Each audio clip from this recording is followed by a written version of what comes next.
ผมรักคุณนะขวัญก็รักคุณประหลัดค่ะรักคนเดียวแล้วก็จะรักตลอดไปด้วย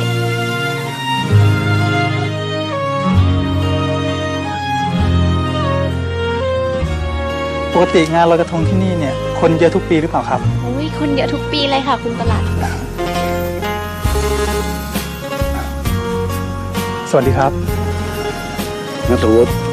เรามาคุยเรื่องงานแต่งงานของสุกัญญากันสักทีนะพอดีสุกัญญามาเป็นหมอประจำอยู่ที่นี่พอดีแต่งก็จะไปให้เสร็จสักทีก็ดีชาตินี้ที่รักเฮาคงหากันบ่ได้เพราะว่าหัวใจของเธอนั้นมีเจ้าของฉันต้องสะอื้นกล้ำกลืนแต่น้ำตานองไม่อาจจะเรียกร้องให้เธอนั้นมาเคียงไกลหัวใจของน้องร่ำร้องหาเธอเช้าค่ำแสนจะรักกำน้ำตาบ่มีจะไหลอยากคิดลืมพี่แต่แล้วก็สุดหักใจสุดห้ามหักใจไม่ไหวเพราะว่าหัวใจฉันเป็นทาสเธอฉันรักเธอยิ่งกว่าใครๆขอโทษเธอจะรู้หรือไม่ว่าใจฉันมันเสมอ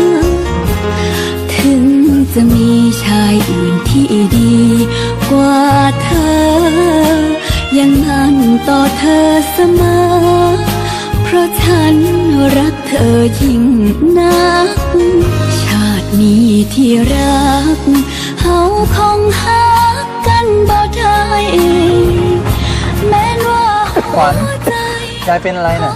ผมกำลังจะไปโรงพยาบาลพอดีไปด้วยกันนะครับเพราะเธอมีคู่อยู่แล้วเธออย่ามารักแม้หากชาติหน้ามีรักขอเป็นคนหาคนแรกของเธอไม่เป็นไรแล้วนะคะคุณยายแค่พักผ่อนให้มากๆแล้วก็ทานยาตามที่หมอสั่งเนี่ยก็จะดีขึ้นแล้วนะคะขวัญผมจะไม่แต่งงานกับสุนะครับ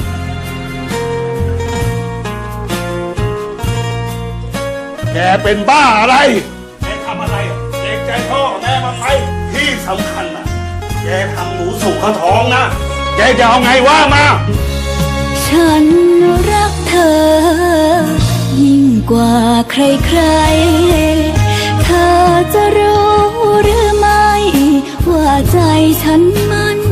เสมอถึงจะมีชายอื่นที่ดีกว่าเธอยังไม่เปลี่ยนชุดอีกเหรอยังมั่นต่อเธอเสมอเพราะฉันรักเธอยิ่งนักชาตินี้ที่รักเฮาคงหากันบ่ได้แม้ว่าหัวใจของเฮาหักกันยิ่งนักเพราะเธอมีคู่อยู่แล้วเธออย่ามารักแม้หากชาติหน้ามีรักขอเป็นคนหา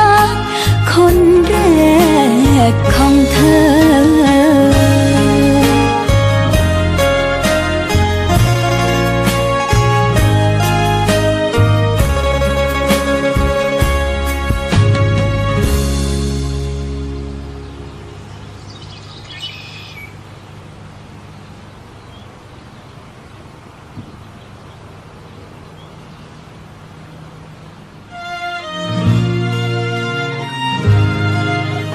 ขอให้มีความสุขมาก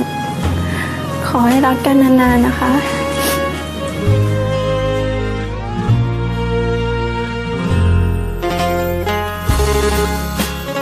ผมรักคุณนะขวัญก็รักคุณประหลัดค่ะรักคนเดียวแล้วก็จะรักตลอดไปด้วย